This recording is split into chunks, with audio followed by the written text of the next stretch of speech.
কাঁচা পেঁয়াজ, কাঁচা রসুন বা দুর্গন্ধযুক্ত কোনো খাবার খেয়ে এসছে, সেই ব্যক্তি সম্পর্কে রাসূল সাল্লাল্লাহু আলাইহি ওয়াসাল্লামের আদেশ ছিল যে তাকে যেন মসজিদ থেকে বের করে দেওয়া হয়। উমর রাদিয়াল্লাহু তাআলা আনহু তিনি বলছেন, আইয়ুহান নাস তাকুলুনা মিন শাজারাতাইনি লা আরাহুমা ইল্লা খাবিসাতাইন, তোমরা দুই ধরনের সবজি বা দুই ধরনের গাছ বা খাবার খেয়ে থাকো,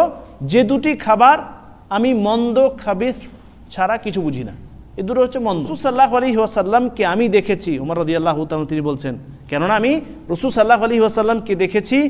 ইযা ওয়াজাদা রিহাহুমা মিনার রাজুল ফিল মসজিদি আমারা বিহি ফাউখরিজা ইলাল বাকি, যদি কোনো ব্যক্তি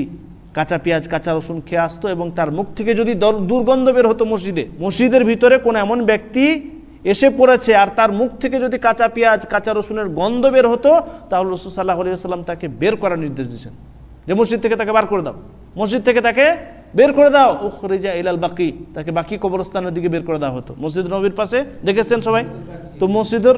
নববীর পাশে, এই মসজিদ নববীর পাশে যে বাকি কবরস্থান, এই কবরস্থানের দিকে সেই সমস্ত মুসল্লিদেরকে বের করে দেওয়া হতো যারা কাঁচা পেঁয়াজ কাঁচা রসুন এবং দুর্গন্ধযুক্ত খাবার খেয়ে এসছে। এই হাদিস থেকে এবং উপরের যে হাদিসগুলো পড়লাম সেই হাদিসগুলি থেকে, অর্থাৎ এই সমস্ত হাদিসগুলি থেকে স্পষ্ট